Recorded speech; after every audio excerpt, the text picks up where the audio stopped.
majina mimi naitwa Hilary Namanje, na katika Jamvi la Jamii hatufichi ukweli, hatupaki mafuta kwa mgongo wa chupa, bali tunajadili moja kwa moja mambo ambayo yanaikumba jamii yetu, ikiwemo siasa, uchumi, elimu, afya, ajira, vijana, maadili na utamaduni. Jamvi la Jamii sio tu safu ya mazungumzo, bali ni jukwaa la kusema ukweli. Hii ni nafasi yako, hii ni sauti yako. Karibu.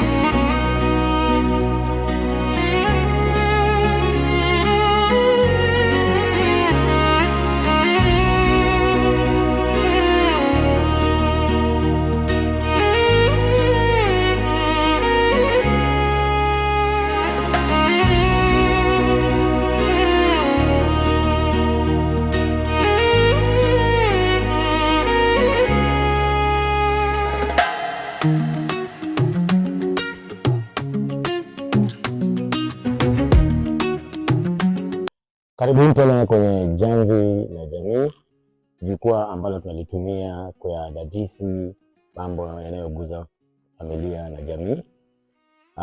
Tukiwa tungali kwenye mada yetu ya ndoa, leo tunaangalia swala moja tata sana: unyanyasaji wa kijinsia katika ndoa.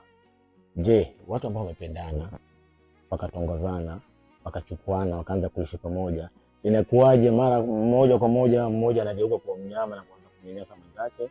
Wengine unyanyasaji mpaka uishia katika kifo. Leo hii tunaye mkongwe ambaye anatupitishia kwenye mada hii ya leo. Karibu sana kwenye studio. Shukrani. Hebu jitambulishe mwenyewe wewe nani? Kwa majina, kitambulisho kiliandikwa Tom Odhiambo. Naam. Lakini kwa sasa, wapenzi watazamaji, nataka mtambue kwa jina la Mahfoudh Odhiambo. Naam, bwana Mahfoudh. Naam. Kwa kuanzia tu, kwa mtazamo wako, ndoa ni nini? Kwa kusema kweli, na akili yangu ndogo ama kubwa, ndoa ni mkataba kati ya watu wawili. Kwanza nitasema ni watu wawili, kwa kuwa wao wawili ndio walipatana, ingawa pia kuna ndoa za kupangwa. Lakini sasa hata kama utaipanga, ni hao wawili ndio watakujoka pamoja. Lakini pia ndoa ni ya kuunganisha jamii. Mwanamume ulitoka kwenu na meno yako, mtoto wa kike naye akatoka kwao na meno yake, mkaja mkapatana, ndio mkaunganisha hizi familia mbili ama tatu ama nne. Hiyo ndio ndoa. Na katika ndoa mara nyingi utasikia mume kamdhuru mke kwa kiwango hata pengine akapoteza uhai. Unafikiri mambo gani hasa ambayo uelekea mpaka kwanza kuwa na unyanyasaji wa kijinsia katika ndoa? Kwa kusema kweli ni mambo mengi. Unajua wanavyosema, kama wanavyosema kimombo, nitatumia Kiingereza kidogo, every liquid has got its boiling point. Lakini ifikia kwamba una mtu wa mwenzako uhai, kwa kusema kweli kwangu mimi hilo sitokubaliana nalo. Huwa tunafikishana pabaya, kwa vile kuna ya mtu kufungwa, upoteze uhuru wako. Ushaona? Sasa mimi hapa nitasema tuwe na subra. Tuwe na subra. Kwa vile kama ninavyosema, huyu mtu ulimtoa kwao na meno yake, na wewe nawe una meno yako. Sasa hebu jaribuni kuvumiliana. Na hata likitokea basi mtafute ushauri kando. Na pia kizidi sana, Kiislamu ya kuruhusu bwana. Sema kushinda huyu, talaka. Si lazima. Ushaona? Lakini atifikishania mpaka kwamba sasa mtu wa mdhuru mwenzako, wa muua mwenzako, hapo hakuna pendo. Usiniambie kwamba hapo hakuna mapenzi kabisa. Kwa mtazamo wako unafikiri nini hasa ambacho kitapelekea watu mpaka kuanza kuzozana kiwango cha kufikisha na hapo? Ndio kama nilivyokuambia, kama nilivyotumia ile neno la Kiingereza, every liquid has got its boiling point. una mdomo na una ulimi. Mwanamume yajua kuyaweka ndani, ila mwanamke yeye yake ya kutoa ni atatoa tu. Unaona? Sasa ametoa yake, yaweza fikia wakati labda utamwambia ni kwamba hili jambo silitaka, kama okay, nimekusikia basi mimi hapa natoka. Aweza kuja paka kushika na akakuvuta na kitu kama hicho. Wewe ima kwa hasira ama bwana ukamsukuma, bahati mbaya mtu akaanguka, ukaenda akapiga kichwa, ukavunjika mahali. Sasa hilo likifika mbele ya sheria baba, sheria ni sheria. Haswa sana, hebu tujifundisheni kutokudharauliana. Kwa vile kwa kusema kweli, linalomsukuma iwe ni mume ama ni mke, ndio atafikia hicho kiwango ya kwamba sasa huyu ambaye alikuwa anasema kwamba mimi nampenda ni mdhuru, ujue umemfikisha mwenzako ukutani. Sasa huku kudharauliana na kutokujuana, yani kumuelewa mwenzako, ni vizuri kumuelewa huyu bwana kishafika mahali huyu hapa alipomfikisha, sifai kuvuka mpaka, tutaishi vizuri. Katika mazingira yako umewahi kushuhudia unyanyasaji wa kijinsia? Mimi ni balozi kule nakotoka.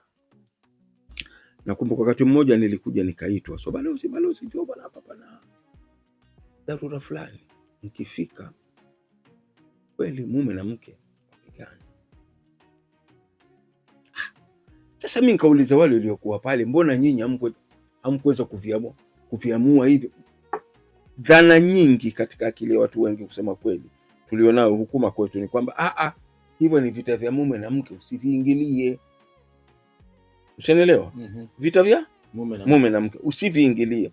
Wakipatana tulikuwa kwa watu sasa hawa pana visu hapa, pana, ushaona? Ikabidi niingilie kati. Nyingine pia hivyo niko nyumbani mimi, akapigwa kamsa, balozi, nikatoka. Sasa mimi niko nje namsikia yule mtoto wa kike ndo anayepiga fujo kule ndani ya nyumba. Ushaona? Kufika mvipi, bwana yuko nje tayari ashatoka, bibi ndio yuko, na bibi ndio kelele ziko juu, kuulizia na bwana kujieleza na balozi, nashukuru kwamba mimi niko mzima, lakini mke wangu alikuwa kwa nidunga kisu yule. Ushanielewa? Sasa waliokuwa wamefika pale, wao walifika ya kwamba huyu mume ndiye mkosa, zile kelele. Kibamba kikageu, mkosa ni mke, ndio alikuwa muua mumewe. Sasa mara nyingi sisi tukija kwa hizi mambo ya kijinsia, huwa yamlemea sana mtoto wa kiume.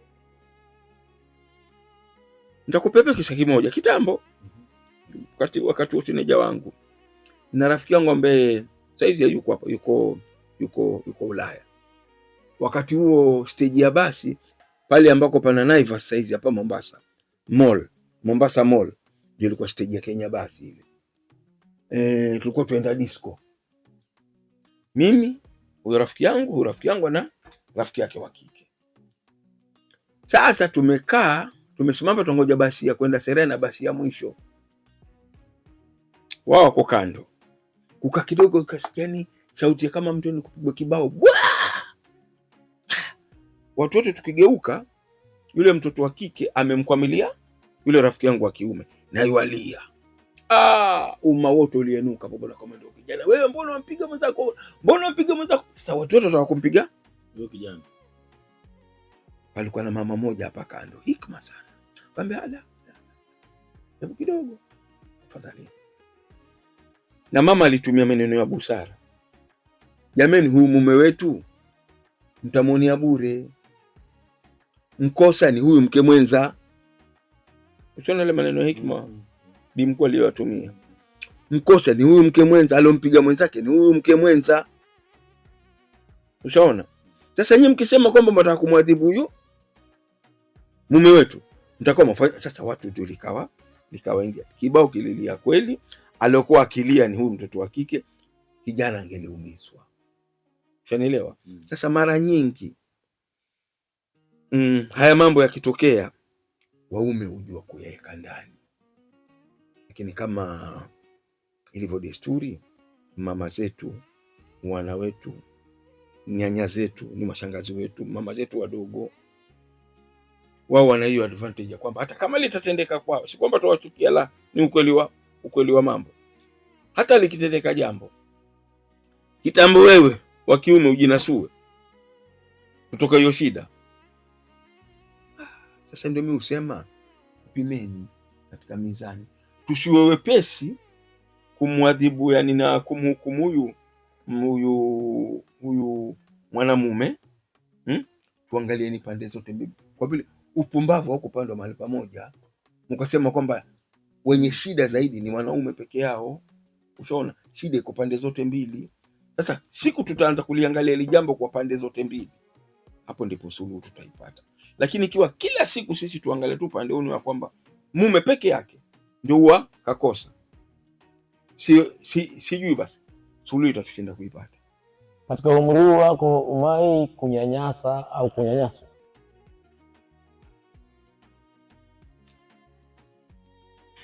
Hilo swali kwangu ni gumu baba, ni gumu. Kwa vile nikianza kufunguka tuachie hapo tu, nikwambia kwamba ni gumu. Heshima hivyo. Naam, shukrani. Umesema wewe ni balozi. Naam.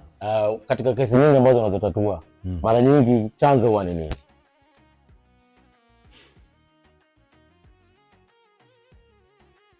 Kuna siku moja, nitakupa habari yangu kidogo kwanza. Navuka mimi feri, niko ndani ya feri, ngakutana na kijana, tukaanza kuzungumza.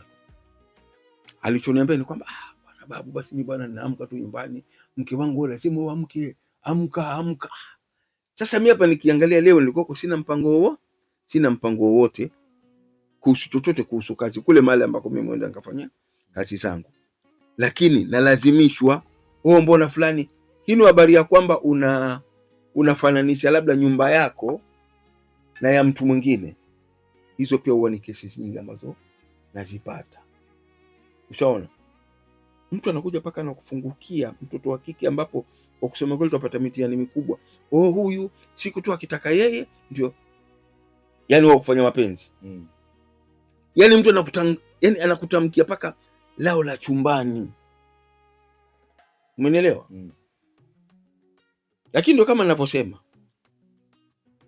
nyinyi ndio mnaokaa pamoja na nyinyi ndio mnaoelewana. Sasa hata ukija kuniambia mimi, siwezi kuwapa suluhu. Ushaona? Hata nakumbuka kuna pia kesi moja iliyokuja, huyo mtoto kike kaniambia, bwana balozi, huyu mamangu mimi hapa simuelewi. Yeye kikubwa nikimpelekea kesi ya mume wangu, kikubwa yeye ni kuniambia muachane. Unaelewa? Hata kuleta suluhu. Yeye ana suluhu. Yeye ni nyinyi muachane tu. Sasa tu mtoto wa kike akakasirika, kwani mama wewe, yani huwezi hata kutuita ukatupatanisha. Wewe kila siku nikija tu mwache mume, mwache. Na pia shida nyingine, ndoa imeanza, mko sawa kihela, si ndio? Wakati pesa zimeanza kupungua kwa mume, ujue shida hapo shaingia. Mimi huwa na msemo wangu mmoja, na watu wasinichukulie makosa, kuanzia Jumatatu mpaka Jumamosi, leta nyama nyumbani, samaki, kuku, kila kitu. Ifike Jumapili na wageni kwenu, waombe, basi leo bwana mke wangu, hebu pika mboga tu bwana, zitatufaa. Watu wake wakija, atakachoambia, maona sisi tulishwa mboga kwa kiasi. Hata ukiangalia kwenye pipa, labda kuna biriani ya jana waliona sisi hapa intuchosha, wakatupa. Lakini utaambiwa hiki ndicho chakula tunachopewa. Na nitasema jambo moja, ni kama walikwenda skuli moja hawa watu. Kwa nini nasema hivyo? Tenda wema siku zote, ndio hayo kama mfano wapo niliokupa wa wanyama. wana makapu mawili, la mazuri na mabaya. Yale mazuri unayomfanyia kapu lake lavuja kabisa. Unaelewa? Lakini mabaya hata likitoboka kidogo la shona haraka sana. Tena sana. Sasa basi hata kosa la mmekaa miaka 30 baba, utakumbushwa wewe birthday yangu mwaka ule yani hukunikumbuka. Sasa unajua sisi kama yani jambo ambalo lilipita miaka mpaka leo bado alikumbuka. Usielewe baba. Ndio nikakwambia kapu la mazuri huwa alikumbuki, la mabaya ndilo linalokumbukwa. Hiyo ndio shida kubwa tulionayo. Unaweza toa ushauri gani katika familia, hasa familia changa ambazo zina mizozo tofauti? Hapa mizozo inaletwa na mizozo ya kiuchumi, mara nyingi mizozo ya kiuchumi hufanya watu wakatengana kama ulivyotaja. Unaweza toa ushauri gani kama wewe mzee ambaye umekula chumvi? Mwelewe mwenzako. Mwelewe mwenzako. Na kama pedini inavyokuambia subra. Huwa na subra. Na ikizidi zaidi ija mfikiko. Mwelekee Mola. Kwa vile sote tuweza kupa kila kitu hapa. Mwenye suluhu kubwa Mwenyezi Mungu. Sawa. Sasa wewe ukiweka kila kitu chako kwa maombi, mbona umegonga ndipo? Ushauri hakuna ambacho kitashindwa mbele ya Mwenyezi Mungu. Lakini sasa roho yako ikubali. Ushaona? Roho yako ikubali na umkubali mwenzio kwa ile hali alionao, lakini pia naye pia huyo mwenziwe hiyo akiona, yani tusichukuliane, wacha nitumie pia neno la Kizungu, tuchukuliane advantage. Yani ujinga ukupenda wewe siwe uzuzu wangu, alivyoemba Mzee Ngala. Na mara nyingi ukizungumzia kuhusu domestic violence ama unyanyasaji wa kijinsia, picha inayokuja mandhari inayokuja kwenye akili ni mume anamnyanyasa mke. Naam. Je, unafikiri wanaume pia wanapitia unyanyasaji wa kijinsia? La. Ni kama nilivyokuambia. Upumbavu haukupandwa mahali papo. Unaelewa? Kwa hivyo sisi yetu aswa, unaona wengi tunakumbwa na msongo wa mawazo mpaka nafikia tunapata wengine mtu ende jitia kitanzi, mwingine yende yajitupa. Ushaona? Uende hapo Nyali Bridge ujirushe, uende pale Feri utapata kesi nyingi za hapo Feri watu wamejirusha. Ushaona? Kwa shauri ya nini? Hautamuelewa, atachekwa, awe nini bibi wewe fala, sumtie mabao tu bwana. Ushaona? Sasa yale mabao ndio wanaoyatafuta wao. Kwa ule mtie mabao utiwe ndani. Hapa nina kisa cha kwamba mke alimkana mumewe hapo na kusema ya kwamba mimi nimevamiwa nyumbani na mtu nisomjua. Sasa kwa vile kweli ukiangalia mwili umeguswa na nini, na unajua tena mabibi zetu siku hizi nao manukatu yao. Unaona? Kweli bwana bwana akachukuliwa akaekwa ndani. Jamaa zake bwana wamekwenda kule. Bwana huyu ni mkewe. Idara zetu za usalama ushaona, ilibidi kama makubaliano na nini kwa kukubaliana kuna huku senti zilitembea. Ushaona bwana? Sasa mume kutoka na kwenda kusema kwamba mimi mke wangu manipiga asalala, huwa ni ngumu sana. Sasa watu hufa kisabuni. Ndio ile binadamu kuma mbu. Inakuwa hiyo hiyo ni story kubwa sana.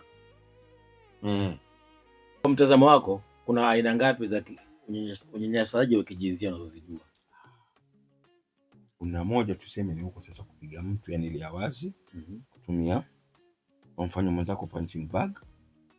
Kuna nyingine ambayo unajua alikwambia pia ukimya ni jibu. Huo ndo kaondokako mkazini, umechoka, ukifika mwenzako ankunyunia. Wajerumani wanakuambia kein Antwort ist auch ein Antwort.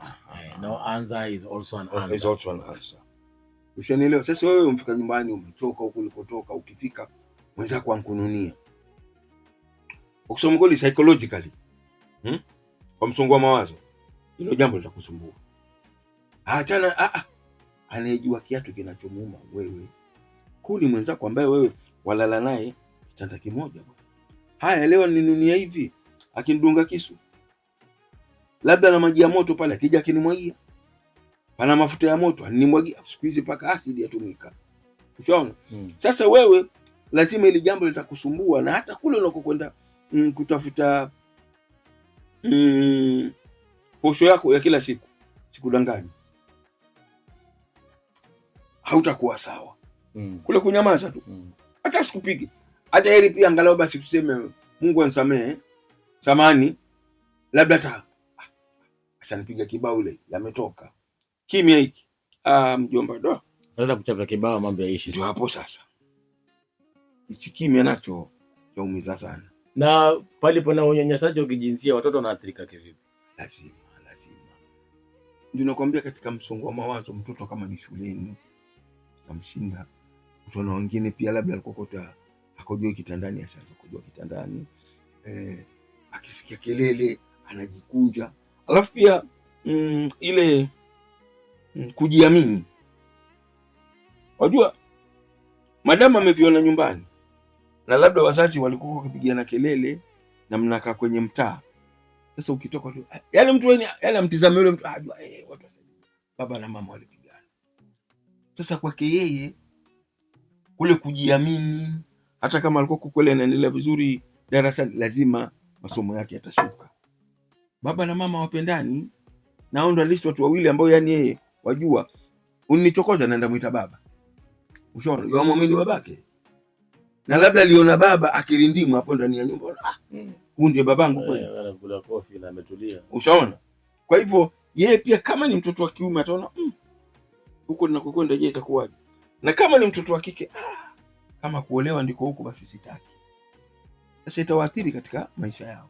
Na nafikiri pia wakina mama wengine akijua mzee anampenda mtoto vizuri sana, akishaudhiwa na mzee tu hasira zote atapeleka kwa mtoto.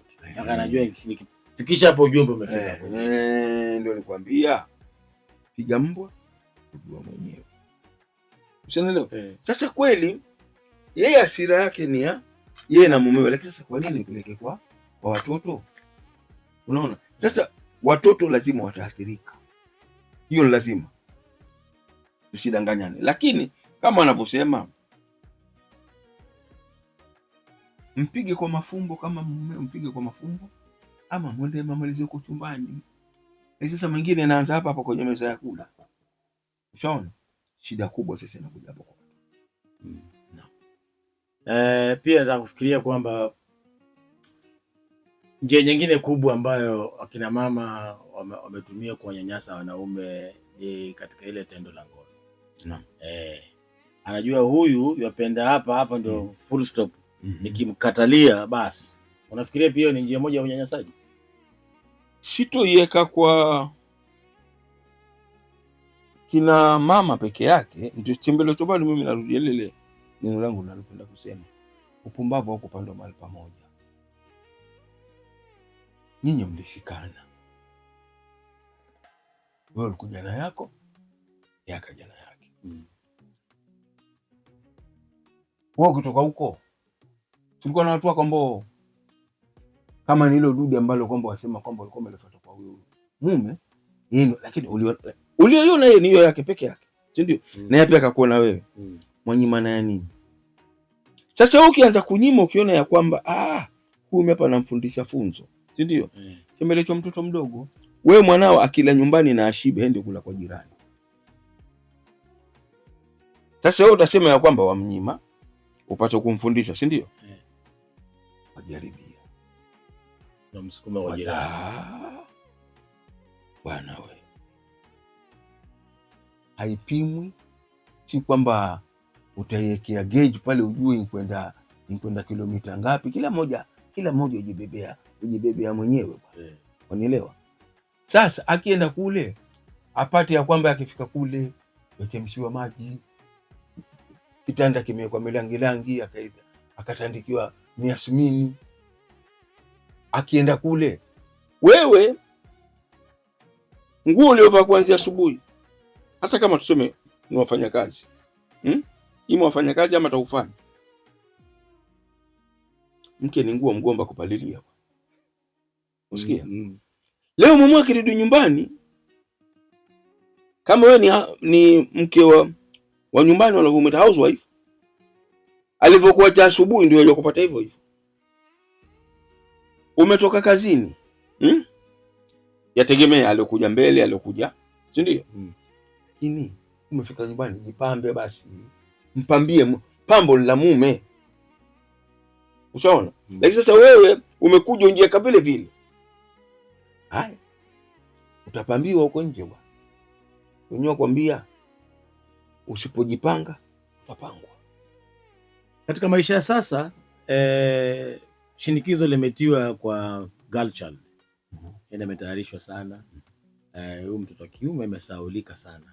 Unafikiria yumo kwenye hatari ya kuwa katika unyanyasaji huko mbele zaidi kushinda wacha mbele hata sasa unyanyaso. Sasa yenyewe unyanyaso. Na ni kweli wao wameweka kipaumbele kwa mtoto wa kike bila kujua ya kwamba huyu mtoto wa kike lakini ikija kufika huko mbele atamtaka huyu wa kiume. Sasa hilo ni kosa moja ambalo na ubaya ukizungumza waambia Mnielewa? Alafu jamii inatarajia awe kichwa cha yatarajia mume awe kichwa cha, lakini je, mlimtayarisha? Nyinyi mtoto wa kike kila kitu mmempa. Na mkamwonyesha kwamba bwana wewe bila hata huyu mume wewe mambo yaweza kuwa. Yaani ni kama ndoa ni ajali.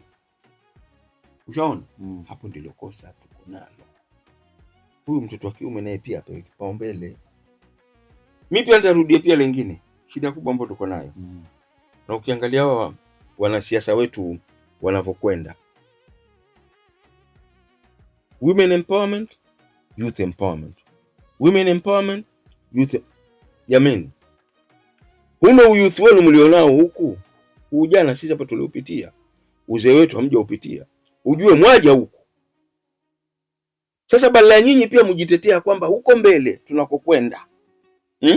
Pia wenyewe wakwambia mbele iko sawa. Lakini yetu haiko sawa. Kwa vile nyinyi mmetizama mkiwa huku udogoni mwenu, lakini huku huna uzeeni ambao ndio finali. Mtu angalia kushughulika. Hakuna. Youth fund, women fund.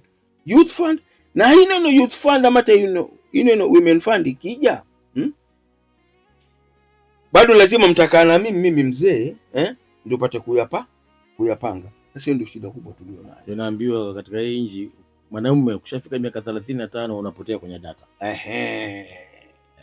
Pako ufike miaka 75 ndio utakumbukwa tena. Sasa pana malipo ya uzee hapa. Ushaona bwana? Sasa shida kubwa tulionayo na hapo ndio tunaanza kupotea njia. Mbona msemo upo palipo na wazee haparibiki jambo kabisa. Sawa, ndio mtaleta yenu lakini palipo na wazee haparibiki jambo. Sasa nyinyi ni habari ya kwamba youth empowerment, women empowerment, youth empowerment ndio pia sasa inafika mpaka wakati vijijini. Mimi nashukuru unomvi wangu, mimi nashukuru hata mwenzangu uko nawe. Ushanielewa? Lakini pana sehemu zingine wewe mzee ukiwa na mvi tayari ushaitwa mchawi kabisa. Ushaona? Uko kwenye hatari na hiyo pia ya kuchomwa. Hiyo ni gender based violence. Lakini je, limewekwa katika hayo mabano? Hamzee yule utasema wanaokufa sisi tu, wao watabaki duniani milele. Sivyo hivyo bwana. Tuweke kwenye mizani. Kwa vile nembo ya haki ni mizani. Huku ni kilo moja, huku ni kilo moja. Ipate kubalance. Sasa ikiwa huku ni nusu kilo, kwa wazee nusu kilo, kwa wamama na vijana kilo 2, alafu naambia tuko sawa. Usidanganyane. Tunataka uangalie hiyo kamera. Naam. Washauri akina baba ambao wanapitia changamoto za unyanyasaji wa kijinsia katika familia zao. Wapatie matumaini na ni vipi wanaweza kuepukana nayo. Wazee wenzangu, dunia kwa rangi ile. Mbele mfanywa nyuma na nyuma ikafanywa mbele. Kwa nini nasema hivyo? Wa kuongoza ni sisi. Lakini sasa kama nilivyotangulia kusema kwamba youth empowerment na women empowerment, sisi bwana tumewekwa kando. Temperature mwenzangu hapo alivyosema mpaka kufika 75 ndio tena data yako yafunguka. Kama kuna pia msemo mmoja unaosema ya kwamba mtoto akija kwako, ima ni karo, ni asubuhi atakaenda kununua vitu vya chai, nenda kwa mamako. Nenda kwa mamako. Wao wajua mama ndio aliyetoa, wewe baba hujatoa. Bwana tuanze kutoa baba. Kijulikane chatoka wapi. Kwani hao wenzetu si kwamba nawasema kwa vibaya, ndio kama walivyosema mama zetu, nyanya zetu, wana wetu, mashangazi wetu tuwapenda kweli. Na sasa nao basi wakipendwa wapendeke. Wasijeno kasumba ya kwamba tukifikia huko mbele sisi tuwe ni mzigo. Tujipange. Tujipangeni. Na langu tu ni kusema tena, tujipangeni. Asante. Na bila shaka ninajua sio kwamba una ushauri kwa kina mama tu, kina baba pekee yake, pia una ushauri kwa kina mama. Ndio kama nilivyosema, tuwapenda mama zetu, nyanya zetu, dada zetu, wana wetu. Jameni, tuwe kama wenyewe wanavyosema teamwork. Tuwe kama timu moja. Tusichukie. Hakuna dunia nyingine, dunia ni ino bwana. Sasa ukisema alafu kesho tuna majibu kwake Mwenyezi Mungu. Sasa wewe usidanganywe na hapa ulimwenguni ya kwamba wewe ndio unayefaa zaidi, ya kwamba ukamdharau. Alafu kweli jambo moja pale nataka pale nilirudie pia hapa. Kama ni kuachana na wewe umemwacha tuseme mumeo kwa madharau ya kwamba amechachuka, itakuramba. Kama alivyosema, ndoa ni mkataba, na katika mkataba wowote anayevunja mkataba, huyu mwenzako aliyemvunja mkataba yeye si fala bwana. Kwa vile wewe ndio uliyevunja mkataba, wewe ndio fala. Yeye aliweka ile ahadi yake kwamba nitakaa na mwenzangu. Sasa ndio nimesema ima ni mume ama ni mke. Tafadhalini tusilinde ndoa zetu, tuwe mfano bora kwa watoto wetu. Usione ima ni wewe mume ama mke umepata zaidi ukadharau mwenzako. La, ni makosa.